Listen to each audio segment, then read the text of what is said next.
네, 이런 찬양 감사합니다.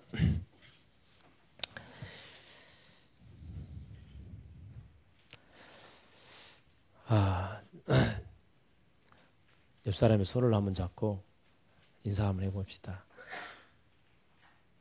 은혜 받읍시다. 네, 우리가 하나님 앞에 예배하는 이 시간이 얼마나 행복한 시간입니까? 우리 하나님 주신 은혜가 풍성한 이 시간 되시기를 바라는데,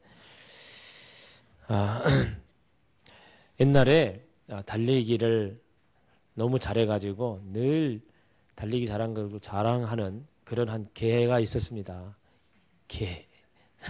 근데 어느 날 그 개가 토끼를 잡아먹기 위해서 토끼잡이를 했는데 결국 토끼를 잡지를 못했어요. 그러니까 친구 개들이 얼마나 놀려대는지 몰라요. 그렇게 달리기 잘한다고 자랑하더니 토끼 한 마리도 못 잡냐. 그러니까 이 개가 이렇게 아주 명언을 남겼는데요. 토끼는 목숨을 살리기 위해서 달렸고 나는 저녁 식사 한 끼를 때우기 위해서 달렸다. 그런 이야기를 남겼다는 것입니다.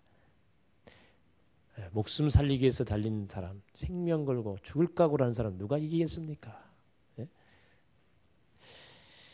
세상을 살아가는 이치도 이와 같습니다.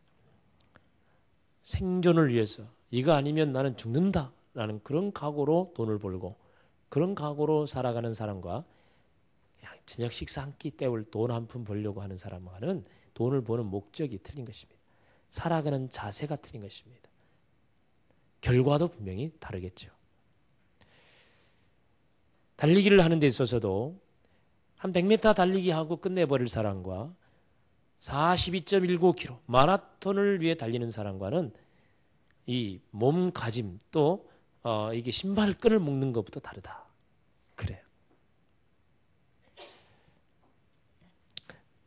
각오가 자세가 어떠냐 이것이 인생에 있어서 굉장히 중요하다는 것입니다. 예수님을 믿고 신앙생활하는 것도 마찬가지입니다. 대충 신앙생활을 하려는 사람의 신앙의 삶의 모습을 보면은 딱 알 수가 있어요. 자신의 유익을 구하며 한 끼 저녁 식사, 한 끼 밥 한 끼 얻어먹기 위해서 그렇게 신앙생활을 하는 그런 목적으로 신앙생활하는 사람의 신앙생활하는 모습은 딱 표시가 나는 것입니다. 그러나 자신의 생명과 같이 정말 이 신앙생활은 내 목숨과 같다. 이렇게 생각하고 신앙생활하는 사람의 모습은 확연히 다르게 나타납니다.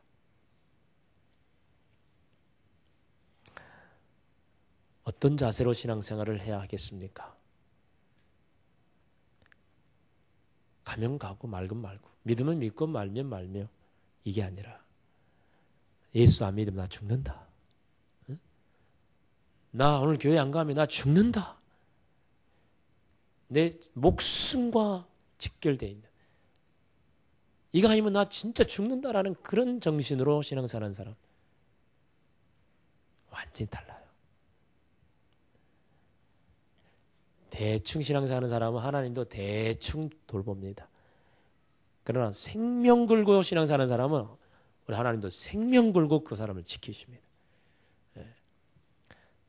우리 어떤 태도로 우리의 믿음 생활을 해가느냐는 굉장히 중요한 것입니다. 예수님께서는 하나님의 아들이시고 인류의 구원자로 오셨습니다. 그리고 수많은 표적을 행하시면서 내가 바로 하나님이고 내가 바로 구원자라는 사실을 증거하셨습니다. 떡 5개와 물고기 2마리로 약 2만여 명의 사람들을 먹이셨습니다. 한 어린 소년이 먹고 말 도시락 하나인데 이렇게 많은 사람을 먹이는 기적을 행했습니다. 여러분 이런 기적은요 보통 사람들은 할 수 없는 일입니다. 이런 기적을 예수님이 행하신 것은 나 이렇게 능력이 많다 자랑하기 위함이 아니고 봐라 나는 하나님이다. 나는 메시아다라는 걸 증거하기 위해서 믿으라고 한 것이거든요. 그런데 그런 것들을 보면서도 많은 사람들이 예수님을 믿지 않았다고 오늘 본문에 말합니다. 표적을 많이 행했지만 사람들이 믿지 않았더라. 그런데 그들이 믿지 않는 것에 대해서 이미 이사야 선지자는 그걸 알고 예언해 놓았습니다. 물론 이건 이사야 선지자의 말이고 하나님 말씀이죠. 본문에서 인용하고 있는데 38절에 보니까 주여 우리에게서 들은 바를 누가 믿었습니까? 누가 믿겠습니까? 라고 믿지 못할 것에 대해서 이미 예언해 놓았어요. 근데 그들이 왜 믿지 않는가? 믿지 않을 이유에 대해서도 예언해 놓았는데 40절에 보니까 하나님께서 그들의 눈을 멀게 하시고 그들의 마음을 완고하게 하셨기 때문에 그들이 믿지 않았다고 말합니다. 그렇게 수많은 예수님 행한 표적을 보고도 믿지 못한 이유는 이미 하나님께서 그들에게 눈을 멀게 하시고 마음을 완고하게 하셔서 믿지 못하게 하였기 때문이라고 말씀하시는 것입니다. 이것을 우리는 선택이라고 말합니다. 하나님이 믿을 수 있는 사람으로 선택한 사람은 길을 가다가 전도자가 전도지 하나 주는 거 그거 한번 읽어보고 거기에 나와 있는 글귀 하나 보고도 예수님을 믿습니다. 하나님이 선택한 사람이라면. 어느 날 방송을 들었는데 라디오 방송을 들었는데 거기에서 설교 말씀이 들려요. 얼굴도 보지 못했고 성경 한번 보지도 못한 사람이지만 라디오에서 나오는 그 말씀 하나 듣고 예수님을 믿는 사람들이 있습니다. 지금도 저 북한에 지금도 저기 동토의 땅에 가면 이런 메시지, 그래서 극동방송 같은 데서는 계속 라디오 방송을 통해 말씀을 전합니다. 이 메시지 듣고 예수 믿는 자들이 있기 때문에 예비된 자, 하나님이 선택한 자들은 이 메시지를 통해서도 마음을 열고 주를 믿게 되는 것입니다. 그런 하나님이 선택하지 않은 사람, 하나님이 구원할 자로 택하지 않은 사람은 예수님처럼 그렇게 엄청난 기적을 행하고 직접 두 눈으로 그것을 목격을 해도 믿지 못하는 거예요. 믿지 못해요.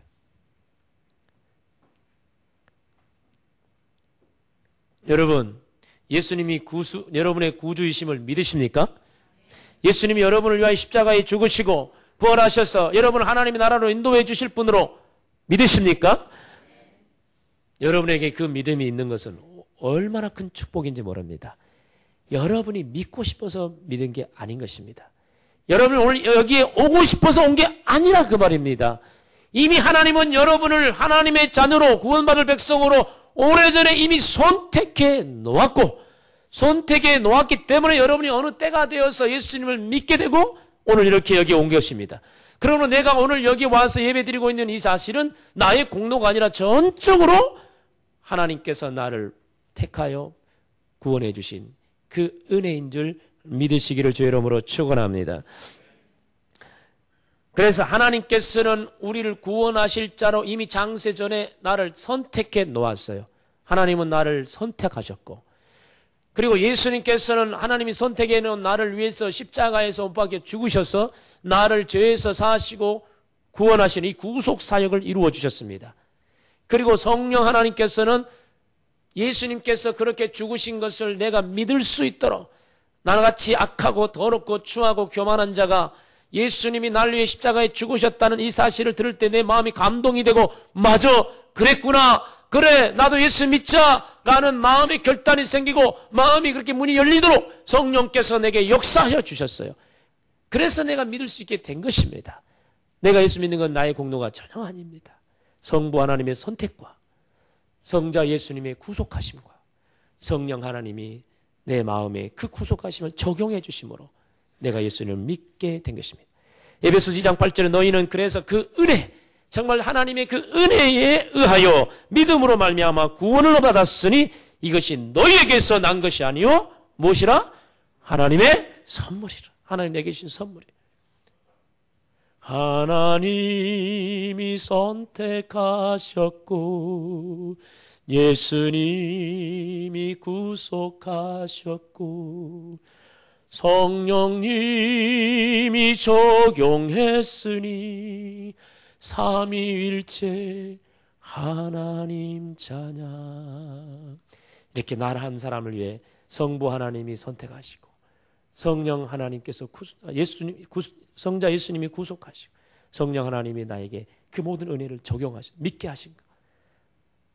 나 한 사람, 나 같은 죄인, 영원히 지옥 갈 수밖에 없는 나 한 사람을 위해 너무나 위대하시고 거룩하신 성부 하나님이 나 같은 사람, 최병철, 내가 너를 내 자녀로 선택하노라. 하나님이 나를 선택해 주시고 거룩하신 하나님의 아들 예수님이 아무 죄도 없이 십자가에 못 박혔어. 나 최병철, 나의 죄를 대신하여 십자가에 죽으셨어. 그런데 그런 놀라운 일을 했음에도 나는 전혀 믿지 않고 교만하게 내 주먹을 믿으라 하면서 살았던 나에게 어느 날 성령님이 찾아오셨어. 예수님이 널 위해 죽으셨다. 하나님이 너를 선택하셨다. 말씀하시고 나의 문을 여시고 나를 주님을 믿게 하시고 내가 하나님의 자녀 되게 하시고 내가 이렇게 주일마다 하나님께 나와 예배할 수 있는 예배자로 나를 이렇게 불러주신 성령 하나님의 일하심이 있었기 때문에 내가 오늘 구원받고 내가 오늘 여기에 있는 줄 믿습니다. 모든 건 주님의 은혜입니다. 이렇게 성부, 성자, 성령 하나님이 난 사람 구원하기 위하여 오랫동안 계획하여 오셨고 일하여 주셨으므로 오늘 내가 여기에 와 있는데 내가 이렇게 예수를 믿게 되었는데 그런데 이런 놀라운 은혜와 이렇게 하나님이 주신 놀라운 믿음이 있음에도 불구하고 어떤 사람들은 이 믿음을 감추고 이 믿음을 드러내지 않고 이 믿음이 혹시 누가 알까 봐서 그냥 소극적으로 그렇게 교회 다니는 사람이 있어요. 신앙생활하는 사람도 있어요. 그런 어떤 사람이 이 믿음이 이 은혜가 너무 놀랍고 커서 내 생명을 내놓고 예수를 믿고 이 사랑과 이 은혜를 증거하며 살아가는 사람도 있어요. 예수 믿는 사람 똑같은 은혜를 받고 성부, 성자, 성령 하나님의 똑같은 은혜를 구원의 은혜를 받았음에도 불구하고 그 은혜를 받은 사람들의 신앙의 삶의 모습은 생명 걸고 신앙생활하는 사람이 있고 어떤 사람은 혹시나 누가 알까 봐 들킬까 봐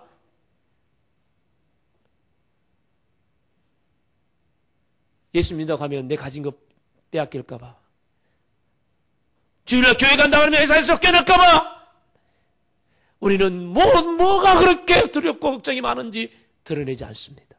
감추고 있습니다.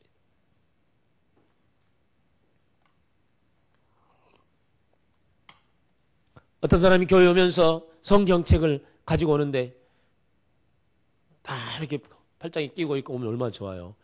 근데요, 옷 속에다 감추고 온대요. 친구들이 혹시 볼까 봐요. 아니나 다를까 친구가 너 어디가? 저기 어디가? 저기 혹시 성경책 보일까 봐 감추면서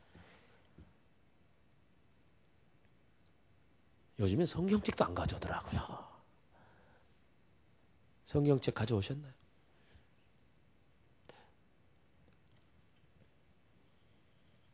우리 모습 속에서 그리스도인임을 담대히 증거하지 못하는 우리의 모습 너무나 많이 있습니다. 오늘 본문 속에서도 그런 부류의 사람이 있음을 소개하고 있습니다. 오늘 본문에서는 42절에 보니 관리 중에도 그를 믿는 자가 많되 바리새인들 때문에 드러나게 말하지 못하니. 관리라 하면은 사회 지도층을 말합니다. 그 당시에 예수님을 믿는 자들은 사회적인 약자들, 고아나 과부들, 여자들, 가난한 자들, 병든 자들 이런 사람만 예수를 믿었다고 생각할 수 있는데 그러나 여기 보니까 그 당시 사회 지도층에서 예수를 믿는 자들이 많이 있었다는 것을 알 수 있어요. 그러나 사회적인 약자들은 가난한 자들이나 이런 병든 자들, 여자들 이런 사람들은 예수님을 믿는 믿음을 담대하게 드러내고 주님의 제자가 되어 예수님을 따라다녔어요. 그런데 사회 지도층에 있는 이 관리들은 드러내지 못했습니다. 믿지만은 드러내지 못했어요. 그런 사람들 중에 대표적으로 성경에는 아리마대 사람 요셉과 니고데모를 소개하고 있습니다. 이들은요 똑같이 그 당시에 최고 우리나라 국회의원과 같은 종교회의가 있습니다. 산헤드린 공회라는 공회 회원이었습니다. 유대 사회에서 최고로 존경받고 최고의 권위와 부귀영화를 누리고 있는 사람들이었습니다. 근데 그들도 예수님이 믿어졌습니다. 그들 안에 믿음이 생겼어요. 그렇지만은 감히 드러내놓고 나 예수 믿는 자라 말하지 못했습니다. 니고데모는 예수님께 와서 진리를 배우기 위해서 나왔는데 언제 찾아왔나요? 니고데모는 밤중에, 한밤중에 아무도 알아보지 못하는 깜깜한 밤에 예수님께 찾아와서 예수님 찾아왔어요. 왜 그랬을까요? 누가 알까봐. 예수만 날아간 것 들킬까봐.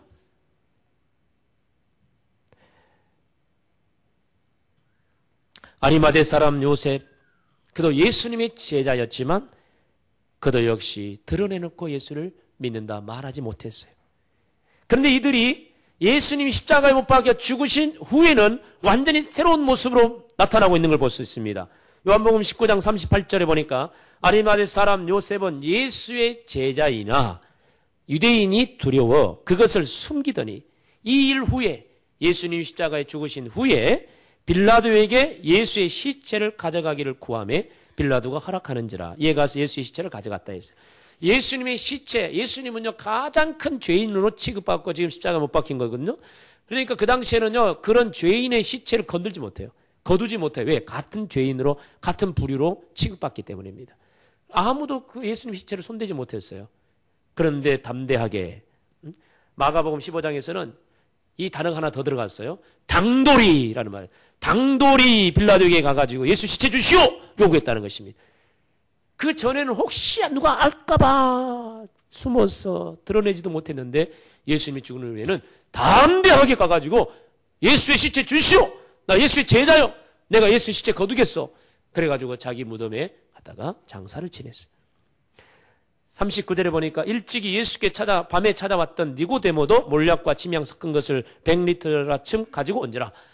예수님 시체에 향유를 바르기 위해서 니고데모도 향유를 가지고 왔다 그랬어요. 이미 공개돼 버렸어요. 예수의 시체에 향유를 바르는 이것은 바로 믿음의 행위 이러거든요. 그러니까 니고데모도 나 예수 믿는 사람이요 라고 드러내는 것이죠. 좀 일찍 했으면 얼마나 좋겠어요. 죽기 전에 예수님이 돌아가시기 전에 이미 나 예수요 제자요 라고 당당하게 말하고 예수를 따랐다면 얼마나 좋았겠어요. 예수님이 죽으신 후에야 그렇게 담대하게 나갑니다. 물론 그때라도 그래야 하니 얼마나 좋아요. 여러분 이들은 무엇 때문에 담대히 예수님의 제자임을 드러내지 못했을까요? 예수를 믿는 믿음이 있고 예수의 제자라고 하면서도 그들은 담대하게 예수님을 따르지 못하게 한 이유가 무엇이 그들로 하여금 그렇게 했을까요? 오늘 성경에 보니까 출교를 당할까 두려워해서라고 했습니다. 출교라고 하면 그들이 지금까지 교회에서 쫓겨나는 건데 그 사회에서 추방당하는 거예요. 지금까지 그러므로 그러니까 누려왔던 그 지위, 산헤드린 공회의 회원이라는 이 엄청난 지위, 또 부와 명예와 권력, 이 모든 걸 다 포기해야 돼요. 왜? 그 당시 산헤드린 공회에서는 예수를 죽이라고 처형 내리라는 그 선고를 했기 때문에 그것을 반해서 나 예수님을 믿는다 제자라 그러면 완전히 이거 역적이잖아요. 그러니까 모든 걸 내려놔야 돼. 산헤드린 공회의 신분도 내려놔야 되고 누렸던 모든 존경과 모든 걸 다 내려놔야 돼. 자기들도 죄인 취급받고 자기들도 사회에서 버림받아야 돼. 출교를 당해야 돼. 이것이 두려웠다는 거예요. 이것이 두려워서 예수를 믿으나 그 믿음을 드러내지 못하고 감추고 있었어요. 사실 버릴 것이 없는 사람은 뭐 어때요? 그죠? 아무것도 없는 가난한 사람이 나 예수 믿는다 그러면 너 예수 믿지 마. 너 가진 거 다 뺏는다. 그럼 뭐라 그랬어요? 가져가라. 가져가라면 가져가라. 그럴 거예요. 왜? 가진 게 없으니까. 가진 게 없는 사람은 담대합니다. 무식이 용감하다. 무식한 사람 용감하다. 모르는 게 뭐 용감한 거예요. 그런데 많은 걸 가지고 있는 사람은 그걸 잃어버리기가 쉽지 않습니다. 포기하기가 쉽지 않아요. 결혼 전에는 예수님을 잘 믿는 아가씨가 결혼을 했어요. 결혼할 때 남편이 직업도 좋고 돈도 많이 벌고 멋쟁이고 집안도 아주 좋고, 그래가지고 그 집에 시집 가서 이제 너무 행복하게 사는 거예요. 누릴 거 다 누리고, 뭐 떵떵거리고 살아요. 남편도 자기를 너무너무 사랑해 주는 거예요. 너무 행복했어요. 남들도 다 부러워합니다. 근데 남편이 딱 하나 조건을 걸었어요. 당신 모든 걸 누리게 해줄 테니까, 내가 너를 정말 사랑해 줄 테니까 교회만 다니지 마라. 우리 부모님이 독실한 불교 신자니까 네 교회 다니면 우리 집 박살난다. 불화가 일어나니까 교회만 다니지 마라. 그러면 네 모든 건 누리게 해주겠다. 어떻게 할까요? 어떻게 하면 좋겠어요? 네? 어떻게 하면? 좀 부자로 살고 있는 사람이 누군가 여기? 아무리 봐도 안 보이네 여기는. 우리 안혜정 집사님 어떨 것 같아? 만약에 그런 상황이라면 다 버리고 신앙생활을 하겠나, 아니면 그래 교회는 놔두고 세상 것 다 누리자. 즉시 답을 안 하네. 어떤 사람은 타협점을 찾아요. 부모님 살아계실 때까지만 다니지 마라. 돌아가시면 타협이죠, 타협. 내가 똑같이 안 다닌 거지, 뭐 그게 그거지. 타협하지 말고. 지금 이 산헤드린 공회 회원이었던 아니바드 요셉이나 니고데모, 또 다른 사회 지도층에 있던 사람들, 예수님을 믿지만 드러내지 못했던 이유는 바로 거기에 있었어요. 거기에 있었어요. 이미 그들이 가지고 있는 기득권, 이미 누리고 있는 것들, 예수 믿는다면 다 내려놔야 되거든요. 다 포기해야 되거든요. 그것이 두려운 거예요. 그러니까 내려놓지 못했어요. 믿는 마음은 있다고 하지만 내려놓지 못했어요. 은밀하게.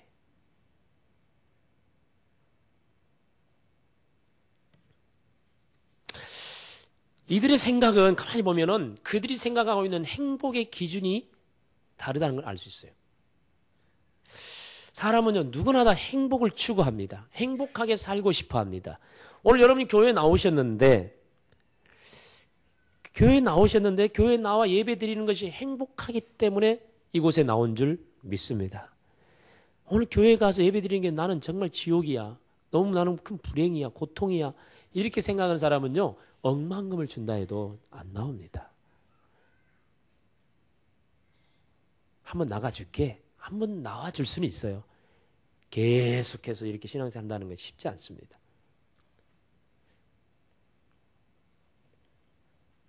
여러분이 여기 와 있는 것은 그래도 하나님께 나가 예배 드리는 것이 나에게는 기쁘고 행복하기 때문에 바쁜 일도 내려놓고 피곤하지만 교회 가지 말라고 반대하는 사람이 있어도 그래도 주님 앞에 여기에 나온 것이 아닙니까?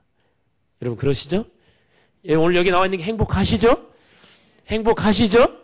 제가 이런 건 몇 번 안 물어봐야 돼요. 바로 아멘 해야 되는 거예요. 뭔가 제가 강요한 것 같잖아요. 예? 난 아닌데 자꾸 목사님이 유도한 것 같잖아요. 또 한번 유도해 볼까요? 여러분 오늘 예배 드린 것이 정말 행복하십니까? 네, 정말 행복하셔야 돼요. 행복하기 때문에 여기 오신 거예요. 자, 여러분이 선택한 이 행복, 정말 하나님이 여러분을 구속하신 놀라운 은혜에 감사해서 하나님의 자녀로 살아가는 것이 너무 행복해서 여러분 세상에 분주하고 바쁘고 세상의 모든 물질의 욕심들도 다 내려놓고 예수님을 믿고 주님을 따르고 주님께 예배하러 여기 나온 줄 믿습니다. 여러분이 이미 누리고 있던 부귀 영화와 여러분의 신분과 여러분들의 모든 것들 다 내려놓고라도 내가 예수님을 선택하여 여기에 나온 줄 압니다. 바로 내가 행복하니까, 내가 좋으니까. 그러나 행복하지 않다면, 예수 믿고 사는 것이 행복하지 않다면 미쳤습니까? 왜 여기 와 있겠어요?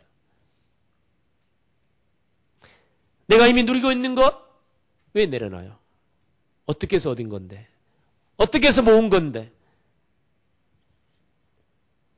진정한 행복, 나는 어디에 행복이 있는가가 정말 중요해요. 여러분은 정말 어디에 행복을 두고 사는가, 이게 정말 중요하다고 말입니다. 오늘 본문에 이 많은 사회 지도층에 있는 사람들이 예수를 믿지만 드러내지 못한 이유를 예수님께서 뭐라고 결론을 내렸냐면 43절에 한번 읽어볼까요? 43절입니다. 그들은 사람의 영광을 하나님의 영광보다 더 사랑하였더라. 이유는 거기 있습니다. 내 영광, 내가 세상에서 출세하고 성공하고 돈 많이 벌고 명예를 얻고 이런 것들을 얻기 위해서 하나님의 영광보다 그것들을 더 사랑해서 결국 그것을 쫓는 거예요. 그러나 내가 정말 하나님의 영광을 더 소중하게 여기고 내가 하나님께 영광을 돌리고 사는 것이 더 행복하게 느낀 사람이라면 사람의 영광, 세상의 영광은 다 포기하게 되는 것입니다. 내려놓게 된 거예요.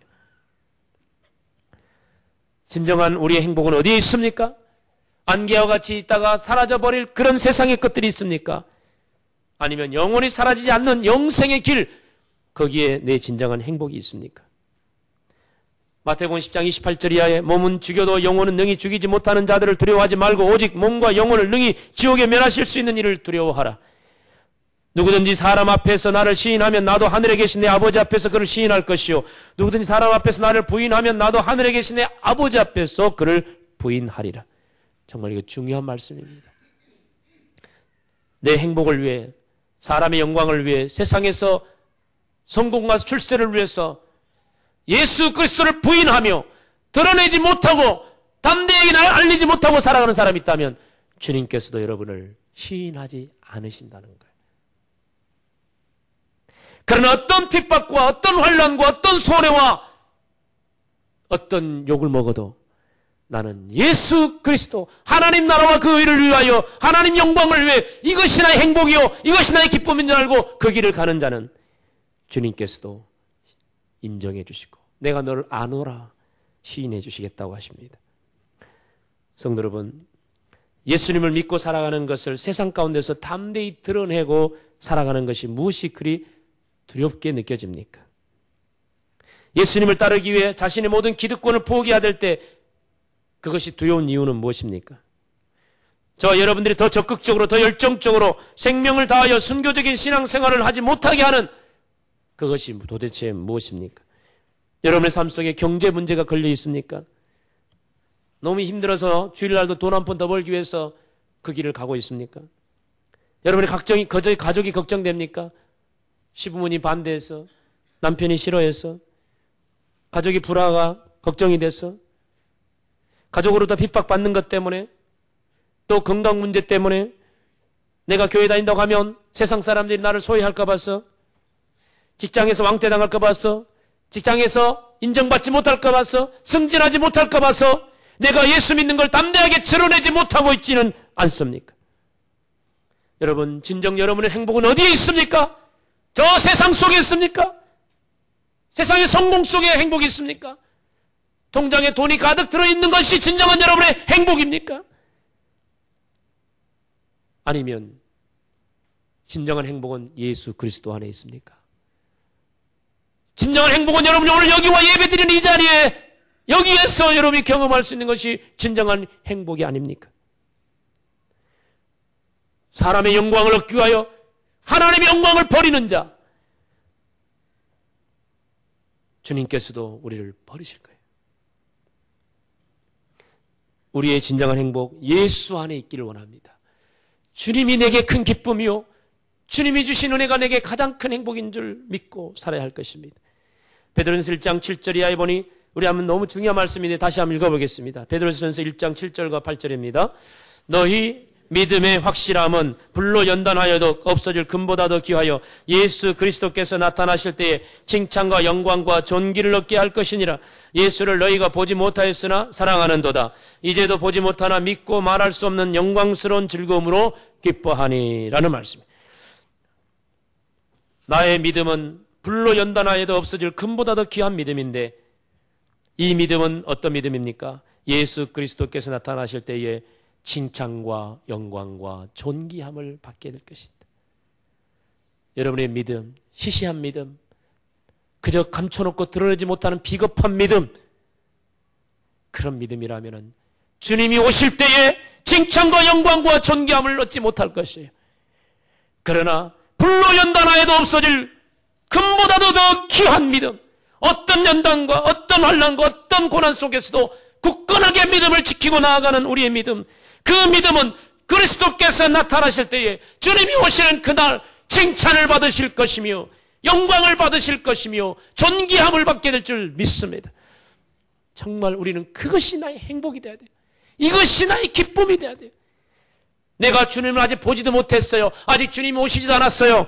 그렇지만은 내가 이제 보지도 못하나 내가 믿고 말할 수 없는 영광스러운 즐거움으로 기뻐한다. 내가 아직 주님 오시지 않았지만 그래도 주님이 오시면 나를 정말 칭찬하시고 나를 영광스럽게 하시며 나를 존귀하게 하실 그때를 바라보며 흐뭇해하고 즐거워하며 기뻐하는 것. 이것이 나의 행복이요. 이것이 나의 기쁨이요. 이것을 얻기 위해서 내가 모든 것, 세상의 영광을 다 버렸어요. 모든 기득권도 내려놨어요. 주님이 주실 그 은혜를 사랑하면서 바라보면서 이것이 나의 행복이고 기쁨이 되어야 됩니다.